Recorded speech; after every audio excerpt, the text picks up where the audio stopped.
Hello everyone, welcome to all of you. आज हम पढ़ेंगे स्टील ड्राइंग का मोस्ट इम्पॉर्टेंट कुछ बेसिक डेफिनेशन। याद करिए, जब आप आरसीसी स्ट्रक्चर पढ़े होंगे, आरसीसी स्ट्रक्चर पढ़ते समय कुछ छोटे छोटे आप डेफिनेशन पढ़े होंगे। क्या डेफिनेशन? कि कवर क्या होता है, इफेक्टिव कवर क्या होता है, बीम की गहराई क्या होता है, इफेक्टिव डेप्थ क्या होता है, सारी चीज़ें पढ़े थे। और उसका यूज आप beam, column, slab, one way slab, two way slab, cantilever beam, lintel सब में किए थे। उसी तरह रिवेट ज्वाइंट में हम एक आज पढ़ेंगे कुछ बेसिक डेफिनेशन, जिसका यूज आगे आने वाले जितने भी चैप्टर है सब में होने वाला है। चलिए, बेसिक डेफिनेशन पढ़ने से पहले हम आपसे एक क्वेश्चन पूछते हैं। बताइए, एक कौन सा ज्वाइंट है? हम कह दे मेरे लाल, ये बताइए एक कौन सा ज्वाइंट है? क्या पूछ दे रहे हैं? हम पूछ रहे हैं आपसे, ये बताइए कौन सा ज्वाइंट है। ठीक है ना? ये बताइएगा कौन सा ज्वाइंट है। ध्यान दीजिएगा, ज़्यादा बड़ा हो रहा है क्या? हम पूछते आपसे, बताइए कौन सा ज्वाइंट है, तो आप कहेंगे सर, हम बताएंगे नहीं, हम आपसे कहेंगे बताइए कौन सा ज्वाइंट है। आपसे हम पूछ रहे हैं, ये बताइए कौन सा ज्वाइंट है? चैन रिवेटिंग है, जिग जैग रिवेटिंग है, या फिर डायमंड रिवेटिंग है? कहेंगे अरे सर इतना आसान आप पूछते हैं, अरे बताइए तो, बताइए कौन सा है आपका। हम इसी में पूछ रहे हैं, तब तक हम फिगर भी बना लेंगे। आपका है जिग जैग रिवेटिंग, है ना? कौन सा रिवेटिंग है? Zigzag riveting. अब प्लेटें मत ध्यान दीजिए, समझिए ये क्या है जिग जैग रिवेटिंग। ये मत सोचेगा कि और इस पर क्या लगा है आपका? टेंसाइल फोर्स लगा है। क्या लगा है भाई? Tensile force. ये मत सोचिएगा कि लैप ज्वाइंट है, बट ज्वाइंट, वो सब छोड़िए। लैप में आप जानते हैं जिग जैग रिवेटिंग लैप में भी होता है, बट में भी होता है। हमको जो समझना है वो समझेंगे। तो चीज़ क्या है? जिग जैग रिवेटिंग जो होता है मजबूत होता है, चैन रिवेटिंग से कमज़ोर होता है, डायमंड रिवेटिंग से। और जो जिग जैग रिवेटिंग होता है वो लैप ज्वाइंट और बट ज्वाइंट दोनों में यूज होता है। ठीक है, सबसे पहले हमको समझना है नॉमिनल डायामीटर। नॉमिनल डायामीटर या नॉर्मल डायामीटर कह सकते हैं, कोई दिक्कत नहीं, ऑफ रिवेट। रिवेट का सामान्य व्यास, हिंदी क्या होगा आपका? रिवेट का सामान्य व्यास। क्या होगा मेरे लाल? रिवेट का सामान्य व्यास। अब देखिएगा, जो रिवेट का सामान्य व्यास होता है कुछ नहीं होता है भाई। रिवेट को देखिए, सबसे पहले समझा नॉमिनल डायामीटर ऑफ रिवेट। तो रिवेट को होल में लगाने से पहले उसके शंक के व्यास को नॉमिनल डायामीटर कहते हैं या नॉर्मल कह सकते हैं। ठीक है, क्या कह रहे हैं हम? रिवेट को, यही रिवेट है, यही क्या है मेरे लाल? यही क्या हो जाएगा आपका? रिवेट हो जाएगा। यही क्या है आपका? इसे कहते हैं हम लोग हेड। इसे क्या कहते हैं? हेड। इसे क्या कहते हैं भाई? शंक कहते हैं, है ना? इसे क्या कहते हैं? शंक कहते हैं। तो क्या कर रहे हैं? रिवेट को होल में लगाने से पहले रिवेट के शंक के व्यास को नॉमिनल डायामीटर कहते हैं। ठीक है, दूसरा आता है आपका, दूसरा डिफिनेशन आता है gross diameter. Gross diameter of rivet, यानी रिवेट का सकल व्यास। ग्रॉस मतलब सकल व्यास। अब देखे होंगे क्या ग्रॉस मतलब होता है सकल व्यास। सकल मतलब कुल, सकल मतलब भाई कुल। जैसे कि आप देखे होंगे लिखता है ग्रॉस वेट। अब प्याज का बोरा देखेंगे, कोई भी देखेंगे जिस पर लिखता है ग्रॉस वेट। ग्रॉस वेट मतलब बोरे सहित वेट। ग्रॉस वेट मतलब होता है बोरे सहित वेट। तो प्याज के बोरे पर अक्सर देखने को मिलता है। कहीं भी कोई भी तौल के जो आएगा उसमें मिलेगा ग्रॉस वेट, फिर बोरे का वेट को घटा देगा, कहेगा नेट वेट, है ना? ध्यान दीजिएगा। तो ग्रॉस वेट क्या होता है भाई? जो सकल डायामीटर होता है ना, जो सकल डायामीटर होता है, ग्रॉस डाया होता है, वो डाया ऑफ होल होता है। डाया ऑफ होल यानी होल का जो व्यास होता है ना, जो होल का व्यास होता है, जो दिख रहा है भाई, ये जो दिख रहा है, जो होल का व्यास होता है उसे कहते हैं हम लोग ग्रॉस डायामीटर। क्या बोलेंगे हम? देखिए क्या बोलेंगे, समझिए। सबसे पहले एक रिवेट है, देखिएगा, दो प्लेटें हैं, दो प्लेटें हम लैप का ले ले रहे हैं। क्या ले ले रहे हैं हम? दो प्लेटें। देखिए अब क्या करेंगे, देखिए ये देखिए, एक ग्रॉस डायमीटर क्या है? डी। एक क्या है भाई? इस डी ना कह के हम क्या करें? डी एन का दर क्या है आपका? D N. नॉमिनल डायमीटर क्या है? D N. अब बताइएगा जो इसका डाया है, इसका डाया है, डीएन से अधिक रखना पड़ेगा तभी तो उसमें घुसेगा। हम बताए थे रिवेटिंग प्रोसेस क्या होता है। देखिएगा ये डाया जो इसका होल जो डीएन से अधिक रहेगा, और रिवेट को क्या करेंगे? इसमें घुसा देंगे। किनारे किनारे बचेगा, रिवेट को क्या करेंगे? इसमें हम घुसा देंगे। देखिए किनारे किनारे थोड़ा स्पेस बचेगा। उसके बाद नीचे से इसको जब पीटेंगे तो क्या हो जाएगा भाई? ये हो जाएगा, ये क्या होगा? फैलेगा। जब नीचे से इसको पीटेंगे तो रिवेट जो गैप था वो फैल जाएगा और पूरा एकदम उसमें क्या हो जाएगा? सट जाएगा। तो ये जो उसी में सटा ना एकदम होल में अच्छे से चिपक गया, एकदम सट गया है। यानी जो ग्रॉस डायमीटर ऑफ रिवेट होता है होल के डाया के क्या होता है, बराबर होता है। इसको हम ऐसे डिफाइन करेंगे कि रिवेट को होल में लगाने के बाद उसके व्यास को ग्रॉस डायमीटर कहते हैं।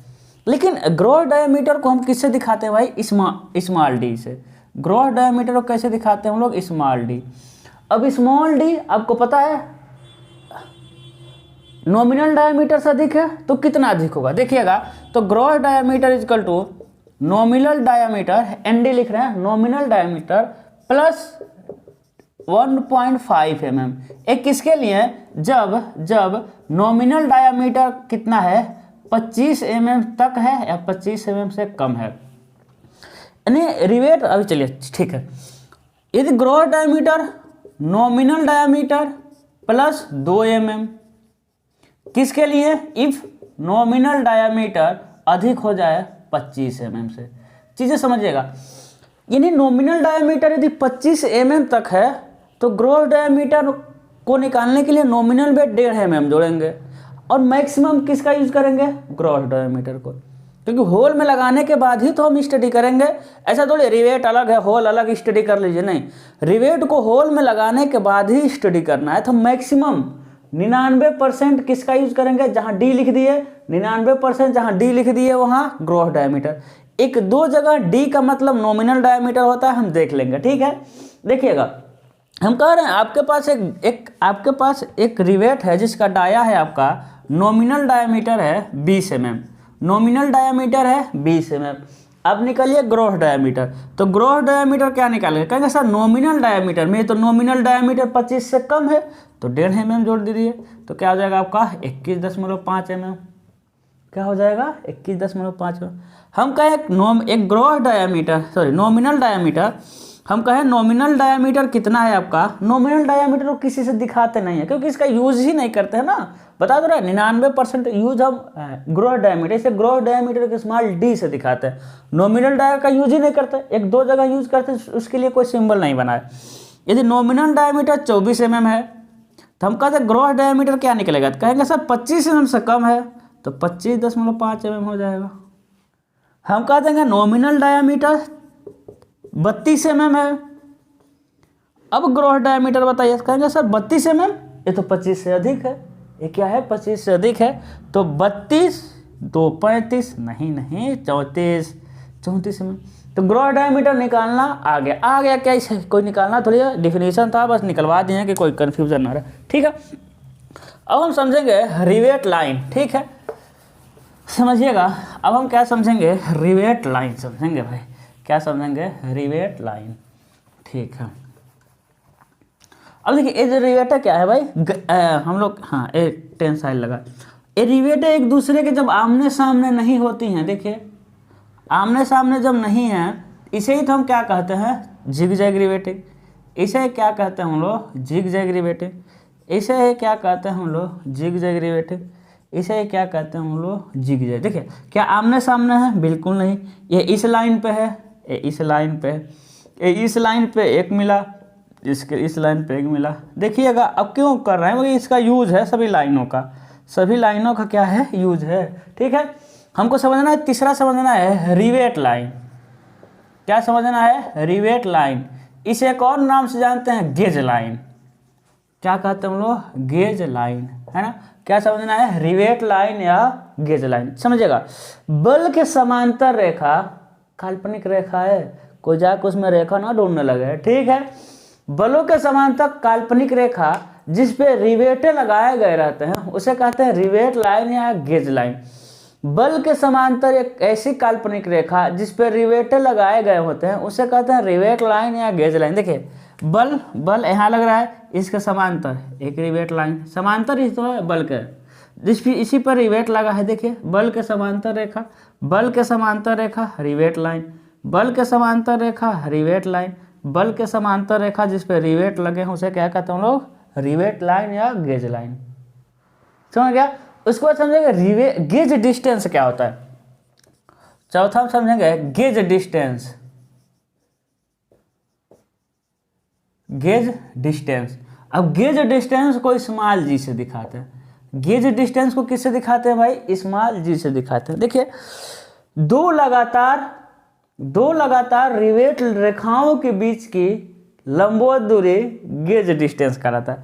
दो लगातार रिवेट रेखा, देखिए एक रिवेट रेखा है, रिवेट रेखा या गेज रेखा, एक रिवेट रेखा है, दो लगातार रिवेट रेखाओं के बीच की वर्टिकल दूरी, कोई दो लगातार रिवेट रेखाओं के बीच की लगातार लेना है, ऐसा नहीं कि एक रिवेट लाइन है ले लीजिए, एक गेज लाइन है ले लीजिए, एक गेज लाइन है ले लीजिए, नहीं, लगातार दो लगातार गेज रेखाओं के बीच के वर्टिकल, दो लगातार गेज रेखाओं के बीच की लंबवत दूरी क्या कहलाता है आपका, गेज डिस्टेंस कहलाता है। क्या कहलाता है आपका, गेज डिस्टेंस कहलाता है। ठीक है, अगला पांचवा समझते हैं पिच। पिच का हिंदी होता है अंतराल। क्या होता है मेरे लाल, अंतराल। इसे पी से दिखाते हैं। इसे कैसे दिखाते हैं, पी से। अब पिच क्या है देखिएगा, पिच है, ध्यान सुनिए, एक ही रिवेट रेखा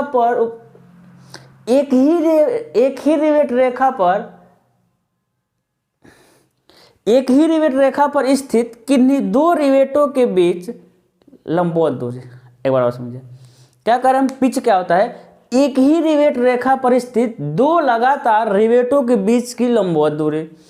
एक ही रिवेट रेखा पर स्थित किन्हीं दो लगातार रिवेटों के बीच की वर्टिकल दूरी, लंबवत दूरी। एक ही रिवेट रेखा पर स्थित किन्हीं दो लगातार रिवेटों के बीच की दूरी।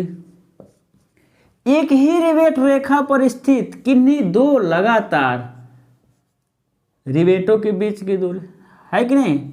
एक ही रिवेट रेखा पर स्थित किन्हीं दो लगातार रिवेटों के बीच की दूरी। एक ही रिवेट रेखा पर स्थित, याद रखिएगा। मिनिमम पिच कम से कम कितनी दूरी पर चाहिए भाई, कम से कम, इससे नजदीक नहीं कर सकते। तो पी मिनिमम निकालने का एक फार्मूला याद है, आप याद रखिएगा, 2.5 डी। यहाँ जो डी है ना, यहाँ यही एक ऐसा डी है, एक जगह और आएगा, यही एक ऐसा डी है जो नॉमिनल डायामीटर है। यही कह रहे थे ना, मिटा दिए। 99% केस में ग्रॉस डायामीटर यूज होगा, लेकिन मिनिमम पिच निकालने में नॉमिनल डायामीटर यूज होगा। कौन सा आपका, नॉमिनल डायामीटर। ठीक है, देखिएगा, एक ही रिवेट रेखा पर स्थित किन्हीं दो लगातार रिवेटों के बीच की दूरी पिच कहलाता है। Minimum pitch 2.5 D nominal diameter. ठीक है, छठा होता है आपका विषम पिच, स्टेगर्ड। क्या होता है, स्टेगर्ड पिच होता है। स्पेलिंग में नहीं लिख पाएंगे, विषम पिच, विषम है भाई। क्या है भाई, विषम पिच। इसे हम P1 से दिखाते हैं। इसे कैसे दिखाते हैं, P1 से दिखाते हैं विषम पिच। क्या हो जाएगा आपका, विषम पिच हो जाएगा। हम देख रहे हैं इधर जगह है ना खाली, ठीक है, उल्टा दिखता ना, हम उधर कहेंगे उधर तो मोबाइल में दिखेगा इधर, हम कहेंगे इधर तो मोबाइल में हाथ जाएगा उधर। हम यहाँ लिखे हैं, एक भी मोबाइल में पूरा उल्टा दिखता है। हम अभी इधर हैं, वो दिखाई देंगे हम उधर, पूरा उल्टा पुल्टा दिखता है ठीक है, बस नीचे ऊपर का नहीं, नीचे का नीचे, ऊपर का ऊपर, बस यही सही रहता है, नहीं तो उल्टा हो जाते हैं हम। विषम पिच, देखिए विषम पिच को समझिएगा। पिच क्या होता है, एक ही रिवेट रेखा पर स्थित, एक ही रिवेट रेखा पर स्थित है कि नहीं। पिच देखिएगा, किन्हीं दो लगातार रिवेट रेखाओं पर स्थित किन्हीं दो रिवेटों के बीच की दूरी। देखिएगा, इसको लिखना पड़ेगा, किन्हीं दो लगातार रिवेट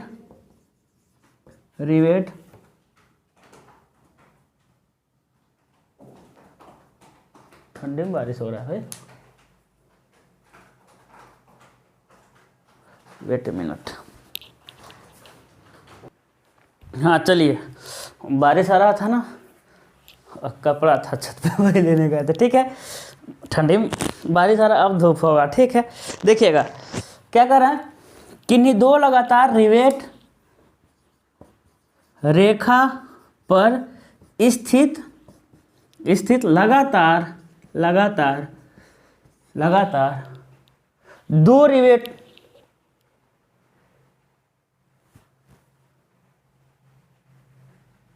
ठीक है, लगातार दो रिवेटों के बीच की दूरी हम क्या कर रहे हैं, किन्हीं दो लगातार रिवेट रेखा, किन्हीं दो लगातार रिवेट रेखा पर स्थित लगातार दो रिवेटों के बीच की दूरी, एक रिवेट रेखा ए, एक रिवेट रेखा ए, किन्हीं दो लगातार रिवेट रेखाओं पर स्थित दो निकटतम, है ना, देखिए इसे क्या कहते हैं भाई, P1, दो स्थित लगातार दो रिवेट, लगातार मतलब निकटतम कह सकते हैं, है ना, निकटतम। अब देखिए किन्हीं दो लगातार रिवेट रेखा पर स्थित, देखिए एक रिवेट रेखा ये है, एक रिवेट रेखा ये है, पर स्थित किन्हीं दो रिवेटों के बीच, लगातार रिवेटों के बीच, किन्हीं दो रिवेट, हाँ देखिए किन्हीं दो लगातार रिवेट रेखाओं पर स्थित किन्हीं दो निकटतम रिवेटों के बीच की दूरी क्या कहलाता है आपका, विषम पिच। तो विषम पिच से छोटा होता है, ठीक है। चलिए भाई ये भी समझ आ गया, है ना। एक रेखा पर देखेंगे पिच, दो लगातार निकटतम रेखा पर देखेंगे तो विषम पिच। फिर सातवां था आपका एज डिस्टेंस, किनारा दूरी या सिरा दूरी, एज डिस्टेंस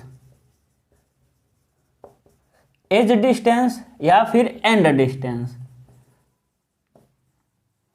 एज डिस्टेंस देखिएगा, प्लेट के किनारे से रिवेट के सेंटर तक के दूरी को हम कहते हैं एज डिस्टेंस, देखिएगा। लेकिन एज डिस्टेंस देखिए यहाँ दो मिलेगा भाई, इसको मिटाते हैं, देखिएगा एक प्लेट के किनारे से रिवेट के केंद्र तक की दूरी ए मिलेगा और एक क्या मिलेगा, ए मिलेगा, है कि नहीं। देखिए एक प्लेट के किनारे से रिवेट के केंद्र तक की दूरी एक ए है, प्लेट के किनारे से रिवेट के केंद्र तक की दूरी ए है, दो है, लेकिन बल के जो लंबवत रहेगा इसे कहते हैं एज डिस्टेंस। यानी बल है, ऐसे बल लगा, बल के लंबवत माप रहे हैं, देखिए बल ऐसे लगा, इसके लंबवत हम माप रहे हैं।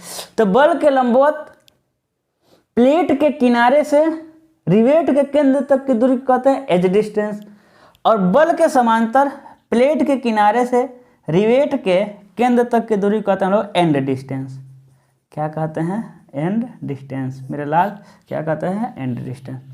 तो यही था आज का क्या, बेसिक डिफिनीशन, यही था आपका बेसिक डिफिनीशन। और कल से हम पढ़ेंगे फेल्योर ऑफ रिवेट जॉइंट, समझिए फेल होगा, और जैसे ही फेल होगा वैसे स्ट्रेस आएगा, और जैसे स्ट्रेस आया वैसे फोर्स आएगा, जैसे फोर्स आ गया वैसे फार्मूला आएगा, जैसे फार्मूला आया वैसे न्यूमेरिकल आ जाएगा। डोंट वरी, न्यूमेरिकल आपके बुक का कोई एक ऐसा न्यूमेरिकल ना हो कि हम ना कराएं, सारे न्यूमेरिकल को हम करा देंगे, ठीक है। तो चलिए एक बार हम क्या करते हैं भाई, रिवीजन करते हैं, ठीक है। एक बार हम अभी तक जो पढ़ाएं उसका क्या करते हैं, रिवीजन करते हैं। सबसे पहले हम देखें नॉमिनल डायमीटर क्या होता है। तो रिवेट को होल में लगाने से पहले उसका व्यास नॉमिनल डायमीटर कहलाता है। ग्रॉस डायमीटर क्या होता है, रिवेट को होल में लगाने के बाद रिवेट के व्यास को ग्रॉस डायमीटर कहते हैं। 25 mm तक नॉमिनल डायमीटर में 1.5 mm जोड़कर ग्रॉस डायमीटर निकालते हैं। 25 mm से अधिक के लिए नॉमिनल डायमीटर में 2 mm जोड़ के ग्रॉस डायमीटर निकालते हैं। उसका बाद समझे रिवेट लाइन, एक ऐसी काल्पनिक लाइन जो बल के समांतर हो जिस पे रिवेट लगी हो, रिवेट लाइन कहलाता है। गेज डिस्टेंस क्या कहलाता है भाई, दो रिवेट लाइन के बीच की वर्टिकल डिस्टेंस या लंबवत डिस्टेंस गेज डिस्टेंस कहलाता है। पिच क्या होता है, एक ही रिवेट रेखा पर स्थित दो निकटतम रिवेटों के बीच की लंबवत दूरी पिच कहलाता है। किन्हीं दो रिवेट रेखा पर स्थित किन्हीं दो निकटतम रिवेटों के बीच की दूरी विषम पिच कहलाता है। बल के लंबवत प्लेट के किनारे से रिवेट के केंद्र तक की दूरी को एज डिस्टेंस कहते हैं। बल के समांतर प्लेट के किनारे से रिवेट के सेंटर तक की दूरी को एंड डिस्टेंस कहते हैं। आज का रिवीजन है, देखिए ऐसा ही हो गया है ना। तो मिलते हैं एज डिस्टेंस एंड डिस्टेंस को ई से शायद दिखाते हैं ना, ई से दिखाते हैं, इसका ज़्यादा यूज नहीं है। ये दोनों देखिए, ये दोनों का मान कितना होता है ना, एक होता है, अरे एक कहाँ चल गया, अच्छा यहाँ है इनको, ठीक है। एज डिस्टेंस एंड डिस्टेंस क्या होता है 1.5D और होता है 1.7D। डी डी जहाँ है ग्रॉस डायमीटर, इसको छोड़ के डी जहाँ है ग्रॉस डायमीटर, बस यहाँ नॉमिनल डायमीटर। ए आपका मशीन कट के लिए, भाई मशीन से काटे हैं सारी चीज़ें, और हाथ से काटे हैं तो थोड़ा देखिए ज़्यादा, हैंड कट के लिए क्या है भाई, ज़्यादा है हैंड कट के लिए, यानी इससे कम ना नहीं रख सकते।